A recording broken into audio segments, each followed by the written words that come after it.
Neste último Bitalk do ano não temos convidado. Hoje vamos rever alguns dos momentos do último ano e mandar umas larachas como nós gostamos de fazer. Pode ser que te relembres de algum episódio e te inspiremos para o ano 2024. Esta mensagem pode ser perigosa. O que é que realmente entusiasma? Boa questão. Sabes que este certo foi altamente controverso. Pá, isto era um episódio sobre lavandarias, não é? Pois é, burocracia. Assustador. O Orlando estava a falar que um banco pode cair em 5 minutos. Sabes outra coisa que pode cair em 5 minutos? Por vezes pode ser perigoso mesmo, não é? Acho que inspiraste ali no Sam em transformar a palavra favorita de equilíbrio dele para equilíbrio no arame. A palavra dele preferida não é equilíbrio, é desequilíbrio. Mas uma malta que diz: oi, é agora que vem a bolha. Está Uhum. sempre a vir a É agora bolha, que mas lento. nunca mais vem a bolha.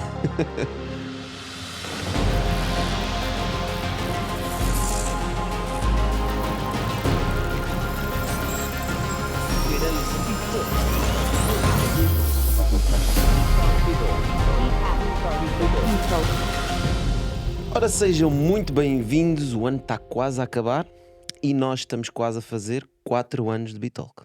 É verdade, é verdade. E o Natal foi pesado, portanto, vamos ver se a gente consegue levar isto a bom porto. Vamos exatamente fazer isso. Vamos hoje digerir o nosso último ano. Vamos ver aqui alguns momentos. Vamos passar por esses momentos também para vos relembrar dos episódios. Para quem não viu algum e fica com vontade de ir ver. E também para mandarmos umas larachas como Pode ser que a gente diga alguma coisa de jeito? Vamos tentar.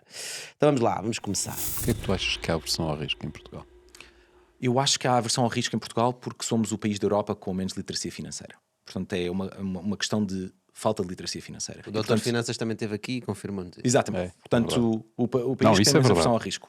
E como somos o país que tem menos literacia financeira, e como somos o país que tem menos literacia financeira, as pessoas não apercebem este risk-reward trade-off. E que a única forma de criar riqueza é tendo equity. Nunca ninguém ficou rico com salário. Não existe. Esta mensagem pode ser perigosa. Nunca ninguém ficou rico com salário, já viste? Porquê? Epá, porque acho que os nossos políticos levaram este Bitalk a Sério? sério. Mas isso é uma verdade muito interessante, essa questão das pessoas perceberem que, e nós falamos disso várias vezes, né? Nunca ninguém ficou rico com salário e às vezes, temos falado disto algumas vezes e as pessoas interpelam-nos, mas o meu objetivo não é ser rico. Eu acho que não é isso que nós queremos dizer com riqueza, né? A riqueza não é necessariamente um valor monetário que tu tens. O que te traz, o que a riqueza é a riqueza da tua vida e da liberdade de tu poderes fazer coisas que tu queres. E, no fundo, as pessoas perceberem que não é aquela questão do casa, trabalho, casa, trabalho, casa, trabalho.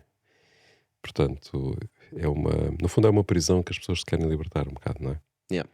E uma das formas de uma pessoa se libertar dessa prisão é ter um trabalho que gosta, que lhe dê gozo, em que ele não sinta fónix, lá tenho eu que me levantar e ir outra vez para o trabalho. É o típico que eu digo, é assim, tu na sexta-feira fazes uma festa ou até ficas um bocado, bom, ok, vá, vem o fim de semana, vou aproveitar para fazer umas coisas diferentes, né? Mas há muita gente que diz assim, "Ih, caraças, hoje é sexta, malta, hoje é sexta-feira, hoje é sexta-feira." Né? Isso é logo mau sinal. Se isso está a Sim. acontecer, Portanto, nós empobrecemos a nossa vida quando não gostamos do trabalho. é que passamos metade do tempo que estamos acordados a trabalhar. Pelo menos metade, não é? E é aí que depois entra a equity, que é, já que estás a trabalhar e estás a trabalhar numa coisa que tu gostas, bora também receber os rewards, não é? Do resultado do teu trabalho. Bora alinhar incentivos para que as pessoas tenham equity das coisas onde estão a trabalhar, para que quando as coisas correm muito bem, tu também ires lá buscar alguma coisa, não é? Sim, mas isso não tem que ser necessariamente equity, porque nem todos nascerem empresários, nem todos vão sê-lo, não é? Nem querem sê-lo. Agora, é justo é que as pessoas sejam remuneradas não só pelo seu tempo, portanto, ou seja, não só pelo tempo que dedicam ao trabalho, não só pelo seu salário, efetivamente, aquilo que está acordado, mas também pelos benefícios que trazem, pela riqueza que geram. É para retirar um valor à hora de trabalho, Exatamente. não é? Um valor fixo. O teu hora de trabalho vale 12 euros por hora. Epá, e por favor, ninguém interprete esta questão em termos de vamos lá para esquemas e corrupções e não sei o quê, porque isso Fica para o António Costa. Bom, vamos ao próximo? Se pudesses fazer uma coisa para o resto da tua vida, o que é que farias? Epá, se eu perguntasse à minha filha, ela ia dizer comer batatas fritas. Problema, que a minha resposta com isto tem um objetivo, que é, não sei se as pessoas às vezes têm noção do que é que fariam. Verdade. Aí é que está. Porquê? Porque a pessoa passa demasiado tempo a viver a vida dos outros e as redes sociais e o que é perfeito e o que não é, vidas com filtros. Mas se a pessoa pensar, e eu respondo para mim, o que é que realmente a mim me faz feliz? O que é que realmente a mim me entusiasma? O que é que realmente entusiasma? O que é que realmente entusiasma? Boa questão. Nós tivemos esta conversa, de facto. Comer batatas fritas, não sei, seguramente. Não, era um exemplo extremo para mostrar que nós não sabemos até realmente experimentarmos várias coisas e descobrirmos o que é que realmente nos entusiasma. Acho que às vezes falta às pessoas mundo, experimentação, para conseguires descobrir. Há pessoas que nunca se chegam a descobrir. Isso é que é trágico, não é? Esse é o pior. Há pessoas que nunca chegam a descobrir. Ou então descobrem muito tarde e já não têm energia para pôr isso na vida. Ou então enganam-se achando que é uma coisa porque estão a ver uma outra oportunidade, por exemplo, financeira. Isso aconteceu muito, por exemplo, no Web Summit. Havia vários empreendedores a construir empresas em áreas que eles achavam que eram quentes, né? As áreas que são investíveis, as áreas que os investidores querem. E quando tu lhes perguntas, mas tu gostas de fazer isso? É uma área que te apaixona? Não sei nada desta área, mas eu acho que isto é uma grande oportunidade. É o que está a dar, não é? É o que está a dar, exatamente. Daí nós termos AI em todo o lado, né? E aí não vejo mal nenhum, porque é um meio, mas em áreas que tu não tens ligação nenhuma. E a outra pessoa que adora essa área vai-te ganhar-me. Porque tu vais apanhar montes de obstáculos e se tu não estiveres realmente apaixonado por aquela área, por aquele problema, pelas pessoas que estão envolvidas com aquele problema, a pessoa que estiver apaixonada vai encontrar as soluções e vai conseguir fazer aquilo que quer. É verdade. Outra coisa muito importante nesse tema é nunca é tarde para mudar. Sunk cost fallacy. Portanto, epá, não vale a pena tu manteres-te a fazer aquilo que estás a fazer só porque estás aí. Ou já investiste Ou já 5 anos investiste da não sei tua quanto vida. tempo, não é? Ou dinheiro. Ou dinheiro, ou seja, aquilo que for. Não, epá, há sempre a oportunidade de mudar. E não são poucas as vezes que nós ouvimos pessoas que estão a fazer coisas que estão super entusiasmadas com o que estão a fazer e dizerem: pá, vocês não imaginam, eu estava ali naquela empresa, eu via-me ali, eu já estava a ver a minha carreira, pá, e tomei a decisão de sair dali, pá, e foi a melhor decisão que eu tomei da minha vida. Nunca teria descoberto isto que eu estou a fazer agora.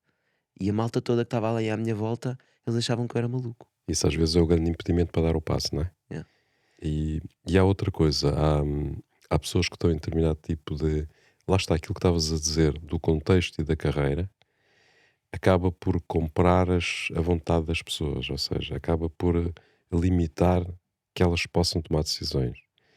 Porque às tantas já estão tão enquadradas dentro daquela lógica Da escadinha, não é? da escadinha, da promoção, do prémio que vem a seguir, da perspectiva que se abriu, da própria ambição pessoal. Do que vai chegar daqui a uns meses se eu continuar a fazer isto. Epá, e depois ficam toldados por isso e não conseguem tomar nenhuma decisão. Vão continuando a ficar. Não é o momento certo. Nunca é o momento certo. Isto é como a questão dos filhos, não é? Yeah.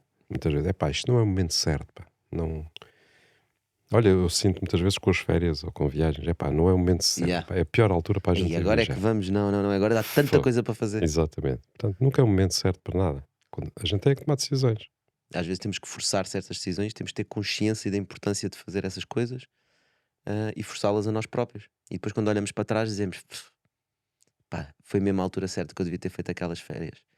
Man, ainda bem que eu tive um filho agora, estou mesmo a sentir que este agora era o momento, né? E depois é que tu sentes isso. Ainda bem que eu larguei aquele trabalho.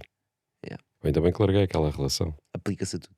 Exatamente. Next. Quem quer lavar dinheiro já está num nível de complexidade de esquemas tão profundo que não é a Bitcoin que vai facilitar nada. Aliás, pelo contrário, isso é uma grande ideia muito errada relativamente à Bitcoin. Claro que existem coisas que pode facilitar, mas é muito mais fácil lavar dinheiro. E o dinheiro que é lavado hoje em dia pelos maiores bancos do mundo, cujos processos são conhecidos, e não preciso ser eu a mencioná-los, né? Nomeadamente o HSBC, por exemplo, o maior banco do mundo, tem multas e processos atrás de processos por lavar dinheiro para todos os cartéis da droga. Isto é extremamente público, aliás, toda a gente hoje em dia tem Netflix e pode ver isso, há episódios sobre isto. Os bancos lavam dinheiro, ok? Não estou a dizer que todos os bancos lavam dinheiro, estou a dizer que as maiores instituições credibilizadas do mundo lavam dinheiro. Todos os que Os podem muito- lavam. Os muito ricos lavam dinheiro. Os esquemas já estão montados no sistema financeiro tradicional. Epá, isto é um episódio sobre lavandarias, não é? Yeah. Mas eu acho que é muito interessante esta parte das criptomoedas, do Web3, da blockchain. É a crista da evolução tecnológica humana. Não sei se vai ser o standard para sempre, para toda a humanidade. Não sei se vai ser o que algumas pessoas de Web3 acreditam, mais maximalistas, que isto vai estar em todo o lado. Mas eu cada vez tenho menos dúvidas que vai estar pelo menos em alguma parte da nossa economia, da nossa sociedade. E esta conversa do lavar dinheiro, eu acho que é novamente o medo da mudança, não é? Uhum. Como é a crista da onda, há pouca regulação, os scammers aproveitam-se e fazem montes de esquemas no Web3, não é? E nós sabemos que montes de projetos são esquemas.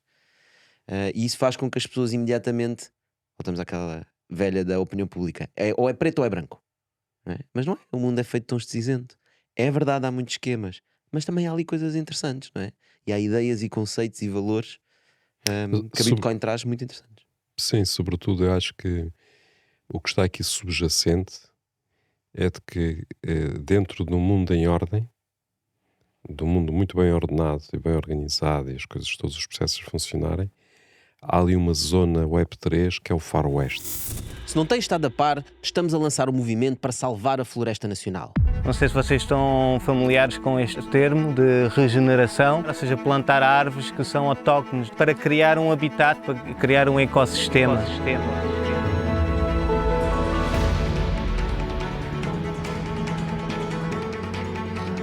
É mais um passo na nossa luta. Se nós conseguirmos que ele seja um sucesso, vai ser o maior crowdfunding alguma vez realizado em Portugal para a área ambiental. Plantar 5.000 árvores. Montámos uma operação de plantação de emergência. Não é a maneira que nós gostamos de trabalhar, mas foi o que a situação nos trouxe. Por isso que temos que colocar uma cerca de 1.500 metros na zona que foi recentemente cortada pelos madeireiros. E este trabalho será muito custoso. Para nos ajudar, vai a salvarafloresta.pt, onde podes ver todos os detalhes de como vai ser aplicado o dinheiro e onde podes também fazer o teu donativo. Ajuda-nos a reflorestar a Silveira. Vai a salvarafloresta.pt e apoia-nos. Estás a dizer o presente. O presente, ou seja, como se vê, como se tenta se vender, sente, ou como se... como ok. se tenta vender a coisa. E portanto, como aquilo é o Far West, aquilo é a desordem, é a anarquia. E nós não queremos desordem e anarquia, nós queremos tudo alinhadinha. Ok que a gente tem guerras, tem fome, tem uma data de coisas, mas isso faz parte da nossa ordem, não é? Não faz parte daquela anarquia que nós não compreendemos. Aqueles degens que andam para ali a fazer Portanto, coisas. eu acho que a questão, o argumento do lavar dinheiro, de que o Bitcoin, as criptos servem para lavar dinheiro, veio um bocado disso, não é? Portanto, veio um bocado disso e veio um bocado do sistema a defender-se também, não é? Porque o discurso não é inocente. A outra parte que tu dizes é verdade, acho que há uma expectativa, mas acho que essa expectativa vem sobretudo das motivações que levaram para lançar o Bitcoin e que levaram para lançar as criptos e blockchain. E a grande motivação é a transparência. Mas foi na altura que houve todos aqueles problemas com os bancos, né? E o próprio Satoshi, o inventor da Bitcoin, seja ele quem for, fala sobre esse tema. Sim, sim, ele diz que está a criar uma moeda que não dependa do sistema, não é? Que é para não ser... Porque os esquemas todos, Os não é? esquemas todos estavam estão. todos no sistema. Exatamente. Portanto, acho que essa esperança de transparência é aquilo que nos pode evitar no futuro, obviamente com as coisas mais reguladas, com todo um conjunto de evoluções que tem que haver a esse nível, vai-nos permitir ter um mundo mais transparente. E mais eficiente. E sendo mas sobretudo a transparência agora é muito importante, porque ela é inimiga da corrupção. É inimiga da lavagem de dinheiro, da corrupção, dos esquemas, daquela gente que se tenta, no fundo, que aspira a ter um lugar ao sol no poder, para poder manipular. Para não poder é? ganhar pessoalmente com isso. Exatamente. Portanto, a transparência é a expectativa e a esperança que a gente deve ter em termos do Web3 e sobretudo da blockchain. E existem situações na nossa sociedade em que essa transparência não deve existir. ok? Porque quando falas de transparência, falamos de que cada vez nós partilhamos mais dados, cada vez mais sabem coisas sobre nós, não é? E eu acho que às vezes as pessoas, quando se fala destas ideias, o primeiro argumento que vão buscar é: não, mas isto não pode ser transparência para tudo. Eu Não, posso ir ter às certamente. compras e ninguém tem que saber o que é que eu compro. Certamente Né? que não. Mas não é preciso generalizar, novamente, não é preto nem branco. Há Mas todos os mesmo, cinzas. mas mesmo aí torna-se mais transparente, porque tu vais ter o poder de decidir o que é público, o que é que não é.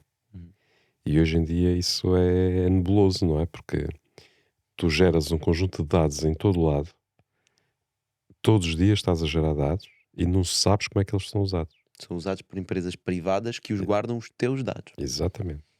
e depois lucram com os teus dados. Por isso eu acho que é um bocado esta a filosofia, não é? Eles chamam o ethos do Web3, que é um bocado esta visão mais romântica do mundo, mas também são com visões românticas que nós mudamos o mundo para melhor. Se calhar não vai ser exatamente assim, pá, mas conseguimos chegar um bocadinho mais perto, pá, acho que vale a pena. Como dizia o outro, o sonho é que comanda a vida, não é? Exatamente. Next. A minha entrevista demorou talvez 45 segundos. 45 segundos 45 segundos. para te Eles levaram- contratarem como CEO da empresa. Vou tratar para És tão rápido a contratar como a despedir. Eu estava a ser contratado para City Manager do Porto, mas o CEO da altura, que estava a gerir Portugal, Espanha e Itália, que era um alemão, eu tive que ir a Milão para uma entrevista de 45 segundos e ele tinha Espera, 3 tu telefones. foste para uma entrevista presencial. Uma entrevista presencial para Milão. Na altura não havia outras, sim. E então ele tinha 3 telefones assim em cima da mesa, todos a tocar ao mesmo tempo. Quando ele finalmente pôs os 3 em.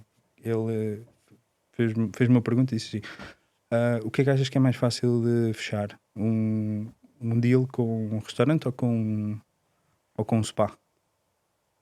E eu disse: bem, em princípio deve ser com o spa, porque o spa tem uma estrutura de custos mais fixa. E eu imagino que eles precisem de volume para fazer o offset dos custos fixos, enquanto que no restaurante tem mais custos variáveis. Cada vez que eles vendem uma refeição tem mais custo variável, deve fazer uma margem menor. Ele disse assim: finalmente, ok, estás contratado, quando é que podes começar? É porque os outros 7 gajos que aqui vieram antes de ti disseram que era mais fácil fechar com o restaurante porque o dono está sempre lá e é mais fácil falar com ele. Isto é um negócio, isto é sobre margens e é sobre coisa. Sabes que este certo foi altamente controverso. E novamente eu acho por uma razão que as pessoas assumem e fazem uma análise superficial a todo este episódio. És o maior, foste contratado em 45 segundos. Isso não é o ponto. Ele quando entrou naquela entrevista já tinha passado por uma data de processos, não é? Ele simplesmente estava-lhe a fazer ali uma pergunta muito específica e queria ver como é que ele reagia. Não é que ninguém contrata em 45 segundos. Olha, conhecido na rua, olha, responde-me a esta pergunta, estás contratado? Isso não existe. Não, o gajo teve que voar 2 horas e meia para Milão. Não sei se são 2 horas e meia, mas se cá agora o pessoal vai ver quais são os voos para Milão.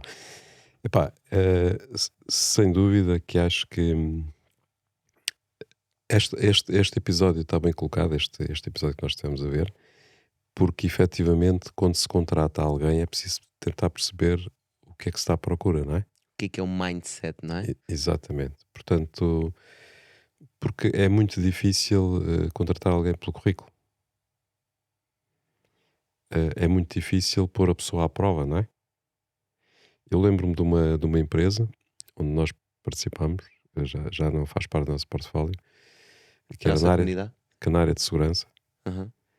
E eles colocavam, portanto, o founder colocava, quando queria contratar as pessoas, colocava aquilo em código.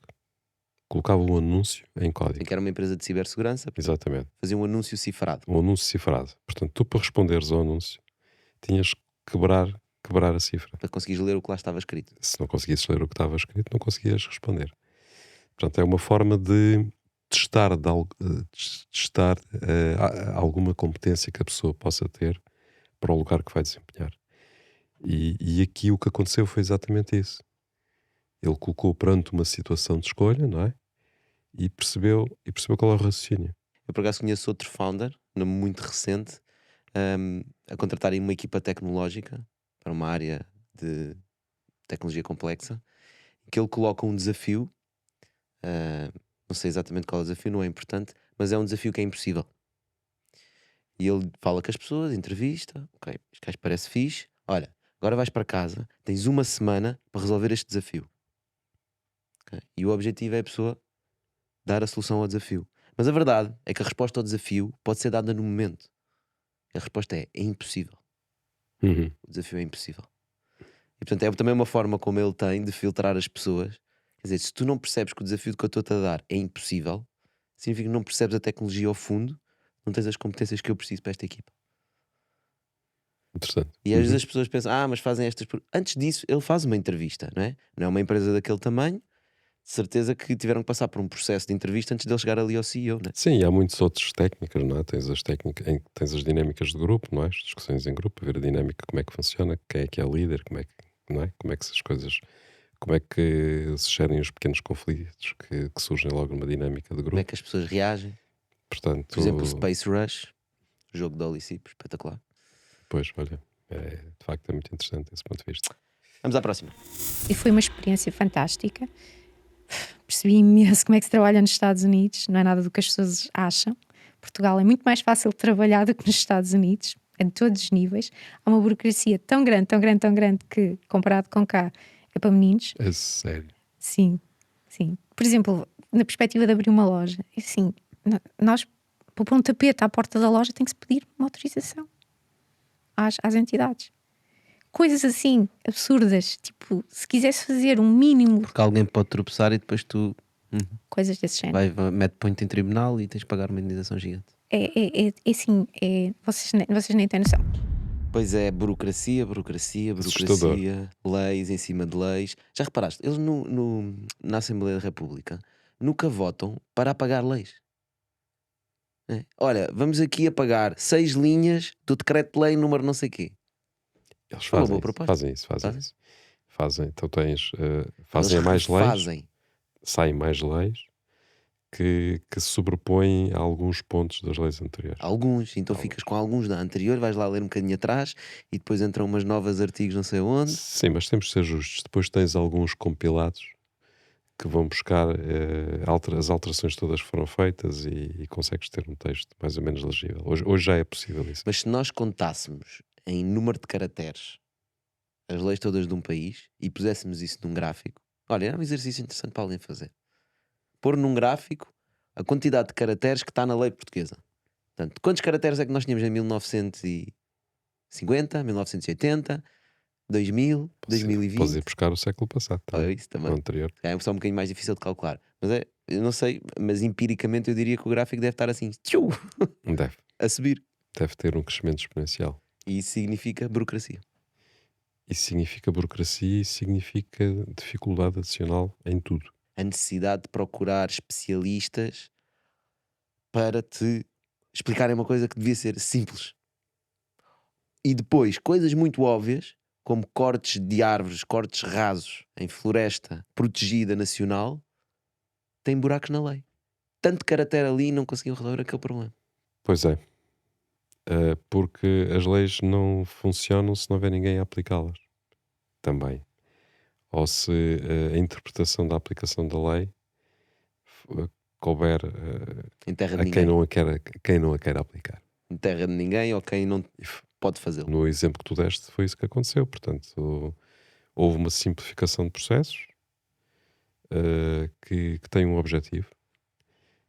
Houve uma pessoa que eu não vou dizer quem foi, mas que disse que a máquina não pode parar. A máquina de corte nacional de árvores não pode parar. Não pode ser dificultada o seu funcionamento, porque isso significa, na prática, que há um setor económico muito importante que vai ter mais dificuldades. Pessoas que vão para o desemprego e aumentar a taxa Não podem de não ir para o desemprego, mas vão ter mais dificuldades. Portanto, e como nós sabemos, os lobbies são muito grandes, não é?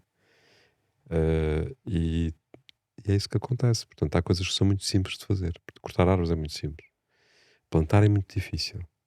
Regenerar ainda mais difícil. Regenerar ainda mais difícil. Mas estou a falar não é a dificuldade física da execução. Estou a falar a dificuldade em termos burocráticos. Tu, para plantares árvores na serra, precisas pelo menos 2 meses para obter autorizações devidas, com uma complexidade bastante grande, em que tens que dizer como é que vais fazer, que árvores é que vais plantar, etc, Que tipo etc. de matéria orgânica vais colocar, Tens que uma explicar data de tudo. coisas. E tens que obter uma autorização para. Tu, para cortar, não precisas de obter autorização nenhuma. É só comunicares que vais cortar. E é isso que nós queremos mudar na lei, não é? Queremos adicionar mais uns caracteres, mas isto é para o bem. A gente- Sim, mas vamos ter que adicionar mais uns caracteres, não é? Lá está. Voltamos ao mesmo. Pois, mas repara, porque é preciso dizer, ok, nestas situações tem que se fazer isto, ponto final. Portanto, será que mais se- caracteres na lei, afinal, se calhar pode não ser assim tão mal, não é? Porque senão Agora que nos toca, até achamos que devemos pôr mais pois, caracteres. repara, é que por vezes a interpretação da lei é feita por conveniência, não é? Yeah.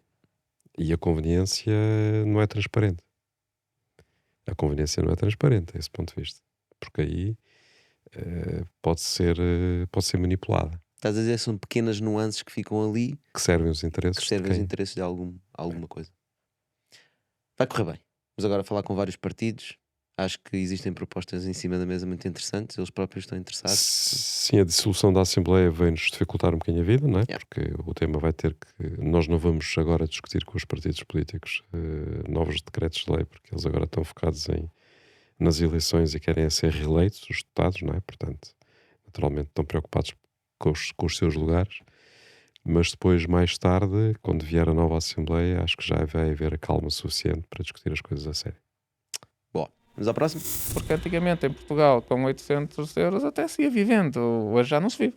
Porque hoje paga-se 500 ou 600 euros por um T1, em Braga já não há um T2 por menos 650 euros, depois é preciso a escola dos filhos, é preciso o carro, é preciso os seguros, a eletricidade e já não chega. É verdade. Temos um problema gigantesco nos nossos salários, pá. Parece mal. Tem a ver com as apostas que foram feitas durante anos e anos em mão de obra barata. E, portanto, e agora... Numa economia de baixo valor acrescentado. Exatamente. Portanto, epá, e de facto é um erro crasso do ponto de vista estratégico, não é? Foi um erro crasso. Foi um que erro estamos que agora a pagar estamos a agora. pagar. Estamos a pagar agora e vamos continuar a pagar durante muito tempo. E sabes qual é o mais grave? Eu não estou a ver ninguém a mudar o rumo. Pelo contrário, há coisas que se fazem que são péssimas. Eu vou dar um exemplo. Agora havia aquele esquema com o pessoal que vinha de fora, O NHS, né? Não é? NHS.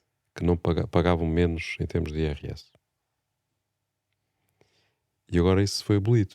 Portanto, os gajos que vêm, portanto, os gajos que têm dinheiro ou que ganham bem e que são altamente qualificados, que venham para Portugal, vão pagar o mesmo que os outros. Do ponto de vista de justiça social, de justiça fiscal, está certo, não é? Mas se nós queremos atrair talento, Investimento. se nós queremos atrair investimento, queremos atrair talento, queremos atrair pessoas que possam fazer as coisas andarem, do ponto de Dinamizar a vista- economia. dinamizar a economia, trazer novas ideias, trazer novos negócios, pagar melhores salários, Sim. porque são negócios com maior valor acrescentado. Então nós estamos a fazer exatamente o contrário daquilo que devia ser feito. Nós não devíamos, porque essas pessoas não vêm para cá.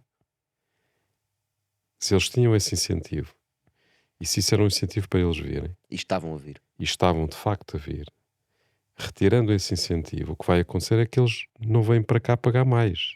O Estado vai receber muito menos do que estava a receber, porque eles vão para outro sítio. Simplesmente não vêm. Eles não vêm para aqui. E vêm para muitos outro que sítio. estavam Se cá vão-se embora. começam a colocar a coisa em questão. Portanto, é um erro crasso. E uma das formas que nós temos de efetivamente melhorar as condições das pessoas e pagar salários mais elevados é ter indústrias, é ter serviços com maior valor acrescentado, que geram mais dinheiro, geram mais lucro, geram maior capacidade de pagar às pessoas. Não é? Porque pá, há determinado tipo de trabalhos que não vão pagar melhores salários, porque senão vão fechar. É o que eles dizem e é verdade, não é? Esse cara tem que fechar mesmo. Mas se vão fechar, o que é que essas pessoas vão fazer? Têm que ser requalificadas, não é? Requalificar demora tempo. Requalificado demora tempo. E é difícil. É motivar difícil. as E há pessoas que não vão conseguir fazê-lo ou não vão querer fazê-lo. Portanto, epá, é quase um beco sem saída. E depois criam-se lobbies dessas indústrias que são de baixo valor e que não querem aumentar salários. Não querem subir o salário mínimo nacional. Portanto, estamos aqui num beco sem saída. Estamos mesmo no BKC. Eu sou um gajo otimista. Pá, esta acho que é capaz de ser aquela parte em que eu não estou mesmo muito otimista. É uma chatice. Estou um bocado chateado com isso. Não vejo o caminho, estás a ver? Não vejo ninguém com uma ideia qualquer. Nem que fosse uma ideia que eu não concordo, mas não vejo nenhuma ideia para que vá resolver esse problema.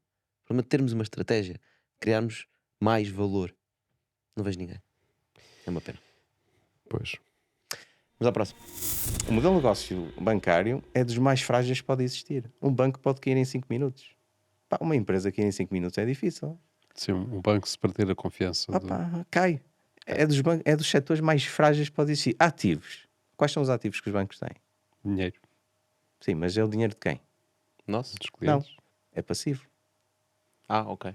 O teu depósito é um passivo para o Pois banco. é. Ainda pior. Portanto, não é? Portanto, é este o drama. Então que ativos é que tem? São os empréstimos, se forem pagos. É um ativo com risco, não é? Sim.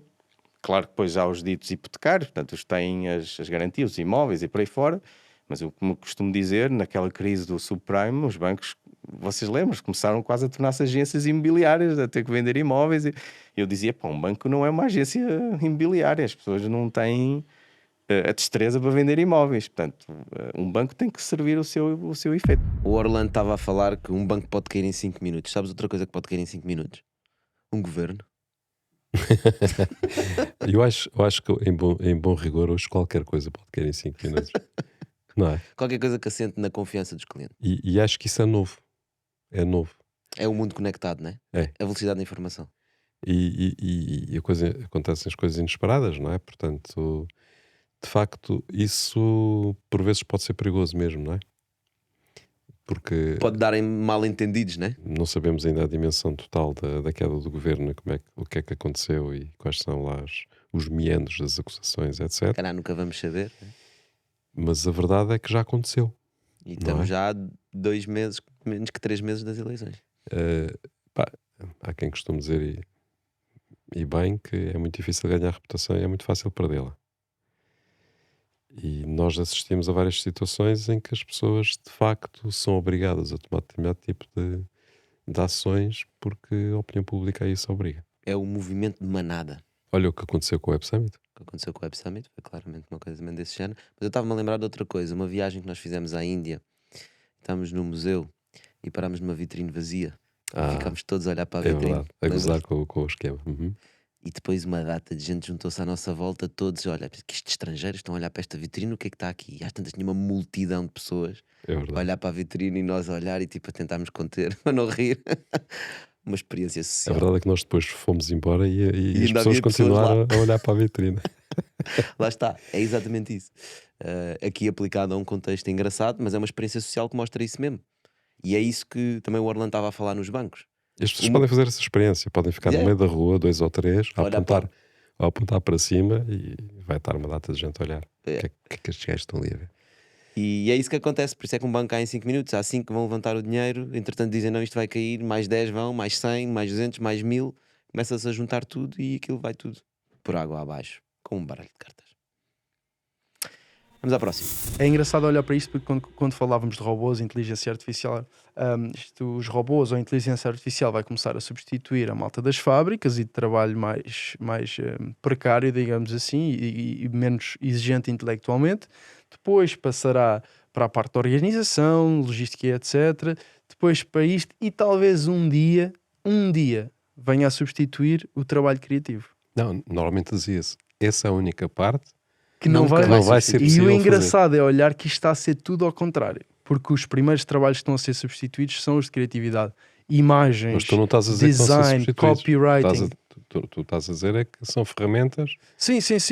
para criar. Mas nesta ótica da substituição o processo está a acontecer ao contrário. Mas será que tu estás a iludir a ti próprio?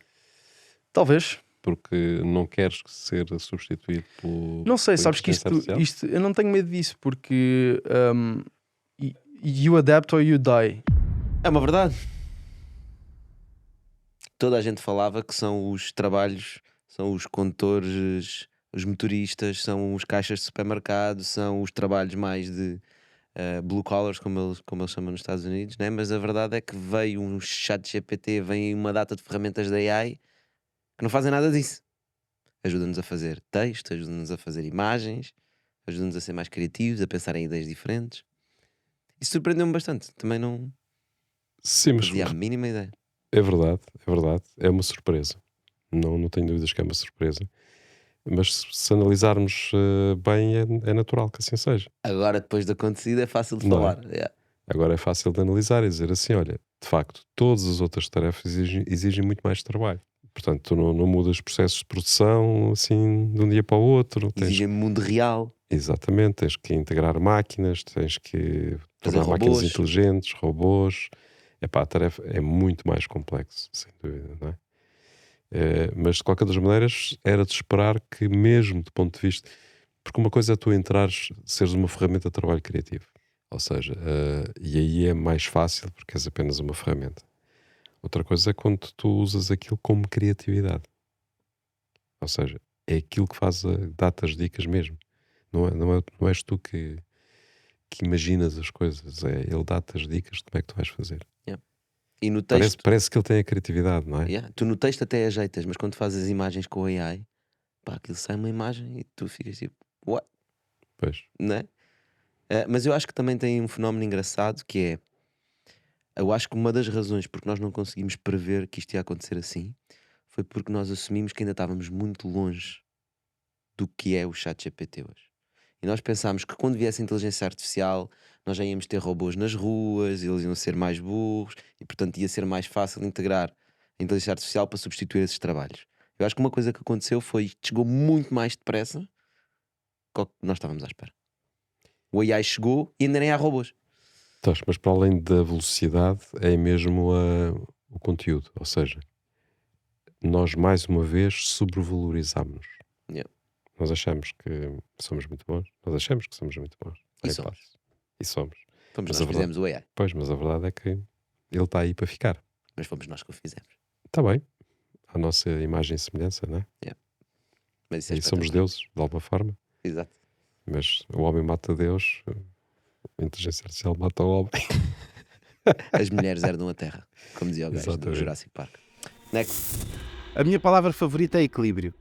É a minha palavra favorita.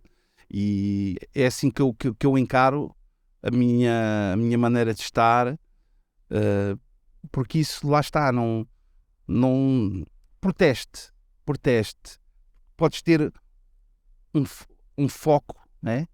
Eu estou focado, mas depois existe aquele foco doentio de se não conseguir ter a profissão disto, não sei o que é que me acontece. Assim já estás demais na balança. Então podes ter desilusões grandes. Se estiveres ali equilibrado, estou mesmo focado. Mas, está-se bem. O equilíbrio é uma coisa engraçada, sabes? Tu podes estar equilibrado aqui no campo de basquete, com os dois pés bem assentes no chão, sentes o equilíbrio, ou podes estar no arame. Sim. A fazer equilíbrio, não é? É verdade. Eu sinto que quando tu falas em equilíbrio, tu procuras estar sempre no arame. Sim. Então, por isso é que tu desafias a novos projetos e fazer com novas pessoas e fazer não sei quantos. Essa tua busca de equilíbrio, tu dizes equilíbrio, não é equilíbrio estático. É desequilíbrio permanente que a gente temos, ou que podemos ter na vida se quisermos, não é? Porque o equilíbrio estático, que é não se mexer, o gajo fica equilibrado, mas é uma porra, não é? Isso é muito bem visto. Adorei a maneira como essa metáfora está. É mesmo assim. E como um exemplo prático, eu posso estar a trabalhar num trabalho que não gosto, não é? Mas estou chateado, é porque não estou equilibrado. Mas eu posso me dar um push para dizer assim, não, o que eu gosto mesmo é de cinema, o que eu gosto mesmo é de escrever. E começo a dar o push para escrever e de repente só quero escrever e não faço... Não, deixa eu encontrar o equilíbrio. Acho que inspiraste ali no Sam em transformar a palavra favorita de equilíbrio dele para equilíbrio no arame. Na verdade, Passaram a ser eu também duas estava a palavras. ouvir isto e acho que ele queria dizer que a palavra dele preferida não é equilíbrio, é desequilíbrio. Sim, mas o que ele estava a dizer é que quando estás só em desequilíbrio, podes cair. Claro. Mas efetivamente, eu acho que foi engraçado, foi um momento interessante, porque nós temos de distinguir precisamente isso, que é aquilo que é o equilíbrio de inação, não é? de inação, de alguém que se conformou, um equilíbrio conformista, não é? Do equilíbrio que é resultado de uma ação, não é? Ou seja, que é resultado de uma ação ativa em que estás em permanente desequilíbrio, não é? Estás sempre a Estás equilibrar. sempre a procurar equilibrar. Era um bocado mais nesse sentido que a coisa... Eu acho que foi muito bem metido aí. Acho que o vídeo disse tudo. Pois não sei para que é que a gente está a comentar. Vamos a isso. Tu achas que nós estamos a chegar a um momento desse em que os preços das casas vão cair? Exatamente por isto que estávamos a falar agora, as pessoas vão deixar de pagar. Estamos a chegar a esse momento? Tens essa percepção? A minha ideia é que não, de todo.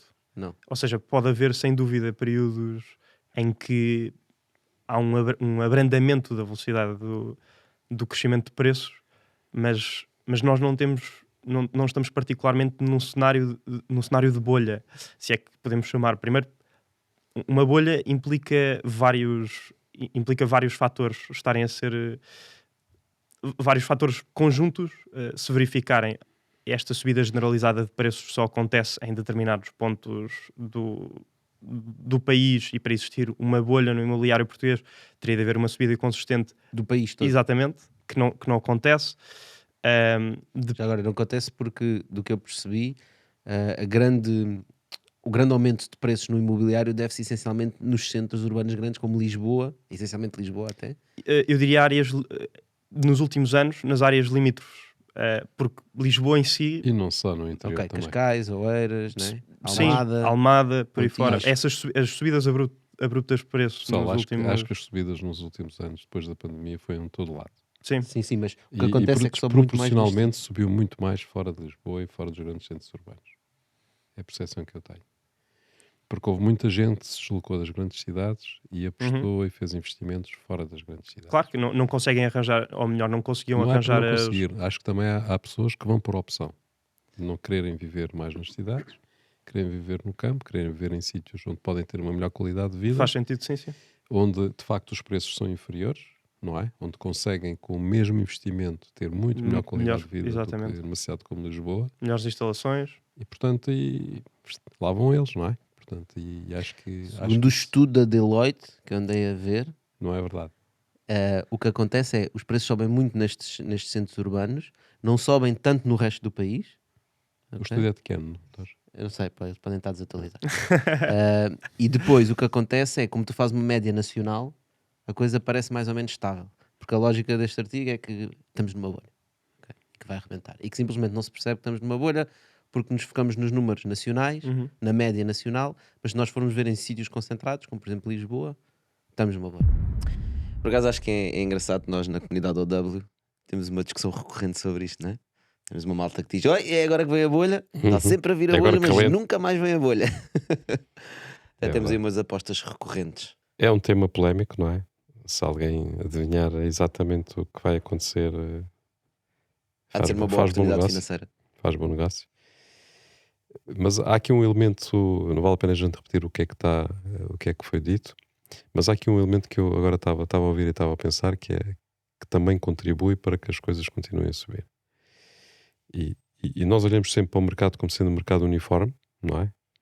Que sobe tudo, ou cai tudo, mas não é bem assim, não é?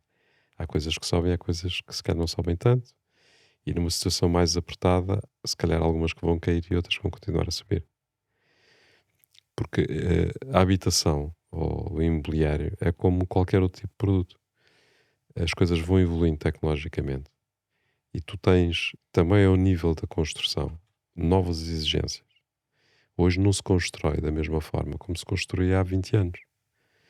As exigências que existem hoje em termos de isolamentos, em termos térmicos, em termos de projetos de especialidade, caixinhas no sítio certo, distâncias. Ou seja, é muito maior a exigência. E isso também traz mais conforto e maior qualidade às habitações e qualidade de vida, consequentemente, com que faz com que estes novos produtos sejam mais valiosos que os produtos antigos, não é? Mais caro. Se tu tens uma parede que é feita de pedra e cal, é fixe, é uau, mas é desconfortável porque aquilo é frio, não é? Não tem isolamento nenhum. Portanto, logo vais ter no imobiliário vais ter sempre subidas e continuação de subidas de preço, acho eu. Podes ter mais acentuado ou menos acentuado em alguns segmentos de produto. Não é? Mas para contrabalançar isso, supostamente, a tecnologia é deflacionária, não é? Porque se nós olharmos para um computador com uma capacidade de processamento há 10 anos atrás, hoje em dia a mesma capacidade de processamento é muito mais barata. Mas o computador não está mais barato. Porquê? Porque a tecnologia evoluiu, não é? Pá, eu lembro quando os computadores, ainda antes, mas computador com 1 GB de RAM ou 512 megas de RAM, e que anda máquina, não é? Hoje em dia isso não é nada. Certo? E o preço é o mesmo. E o preço é o mesmo, exato. E o preço é o mesmo. Mas tu na construção não tens a capacidade que tens nos computadores, não é? Ou seja, Sim, é um bocadinho diferente. é completamente diferente. Tu utilizas a mesma matéria, a mesma quantidade de materiais, não é? Se calhar os materiais não são mais baratos, são mais caros. Se calhar vamos inventar novos materiais que são mais baratos e conseguimos fazer com mais qualidade. Eu não sei se são mais baratos. No início nunca é barato. Nunca é mais barato, não é? Tem que ser massificado para se tornar uma coisa Pois, barata. e tu logo tens uma grande incorporação. Tudo o que seja novos materiais tem grande incorporação de custos energéticos, e a energia, pelos vistos, não tem tendência a ficar mais barata, não é? Ao contrário do que se discutiria há uns anos atrás. Exatamente. Portanto, ou seja, o valor que é incorporado numa construção é muito elevado, em termos de materiais, em termos de energia, em termos de mão de obra, uma data de coisas. Portanto, Sim, já para não falar na forma como o nosso sistema financeiro está montado, não é? Em que os bancos, no fundo, querem emprestar dinheiro, é aí que é o modelo de negócio deles, e emprestar dinheiro para o imobiliário, pá. significa incentivar o consumo, não é? Exatamente. Claro. E é normal tu conheces alguém em Portugal que fez algum dinheirinho e diz, então o que é que vais fazer com esse dinheirinho? Ah, vou comprar umas casas. E aí voltamos outra vez à conversa da literacia financeira. Pois, Pá, se calhar há outras coisas para além de casas, malta. Tipo Angel's Way.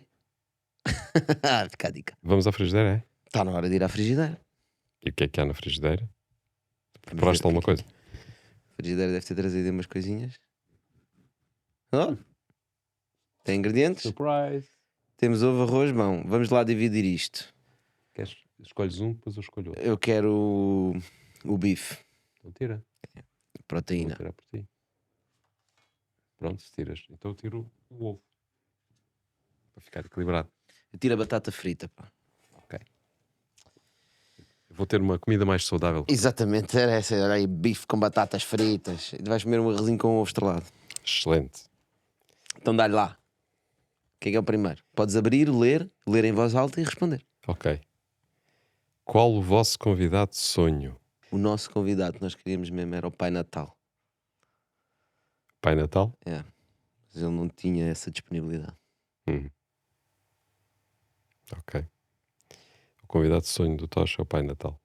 Temas que já estão fartos de falar. Qual é o tema que estás farto de falar? Cripto. Agora eu leio um meu e outro é que Estou respondo. farto de falar de cripto.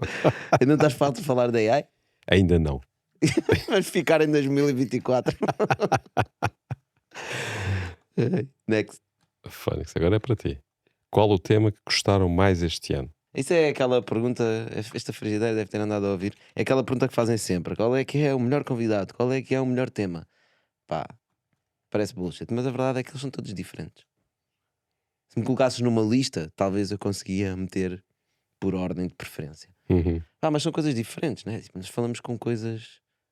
Falamos desde vinhos, de insetos, de dentes, né? Só para não falar daquelas coisas mais tecnológicas. Manipulação genética, etc. Yeah. Temos que introduzir a AI na frigideira. Acho que 2024 é o momento. AI ou comunidade? Temas que querem falar no próximo ano. Outra vez? O que é que vamos falar no próximo ano? Os mesmos. Seguramente. Com pessoas diferentes e com outros pontos de vista. Eu acho que vamos explorar um bocadinho. Vamos continuar nesta onda do que temos estado em alguns episódios já, que é ir buscar temas muito. Pá, não sei quantas pessoas é que estavam à espera que nós fôssemos falar de dentes. Estou a falar. Ou de vinhos. Ou da indústria do mar. Né? Do mar. De coisas assim um bocadinho fora da caixa. Que há indústrias muito grandes que nós não notamos que elas existem. Eu quero alternar um bocadinho esses temas. Fica o desafio para o próximo ano. Yeah. E fica também o desafio para. Acho que já dissemos isto algumas vezes, mas eu quero repetir: que é, nós não procuramos propriamente. Nós não queremos vir para aqui falar de temas muito concretos, em serem empresas ou pessoas que fizeram uma coisa específica. Nós queremos pessoas com ideias. Não tem que ser necessariamente pessoas mega conhecidas. Nós procuramos pessoas com ideias. Não tanto para que eles exponham as suas ideias, mas para que inspirem os outros a ter ideias. Mas é que se não tiveres ideias, não conseguimos desenvolver, não é? É preciso vires, teres ideias, veres o mundo de alguma forma, não é? E conseguires verbalizar isso e falar sobre isso. Acho que sobretudo nós temos todos a felicidade de ver num tempo de grandes transformações, não é? Já falámos muito sobre isso. Se calhar isto está a acelerar mais do que nunca, cada vez mais. A aceleração tem sido louca e o pessoal não pode estar parado. Não pode estar parado. Vamos tirar 2024 para continuar a inspirar. Entramos no nosso 5º ano. Fazemos 4 e vamos para o 5º. Já temos meia década. Ainda não, falta um ano. Falta um ano, tem calma. Bom, malta, obrigado. Obrigado por nos seguirem este ano. Obrigado por estarem sempre aí. Obrigado por todo o feedback que nós recebemos. Recebemos montes de feedback. Super importante para nós. Nós estamos aqui sozinhos no estúdio, né? Não sabemos quais são as vossas reações. Sem vocês mandarem mensagens, fazerem comentários, nós não sabemos. Portanto, agradecemos isso muito. Que tenham boas entradas, como diz a Tuga, né? Mas na verdade é que se inspirem no próximo ano. Acho que também podem-nos fazer algumas sugestões do que é que gostariam de ouvir no próximo ano e quem gostariam que nós convidássemos. E porque o novo ano Bitalk também vai depender de vocês. Alguma coisa em que vocês podem influenciar para além das vossas vidas. E portanto, nós cá estaremos. Não vamos fugir para lado nenhum. Desejamos um excelente 2024. Sabemos que não vai ser excelente, ainda vai ser excelente para todos. Mas acho que temos que fazer todos aquilo que mais queremos fazer. E tirar o melhor, seja qual for a situação. Não vale a pena chorar sobre o terremoto.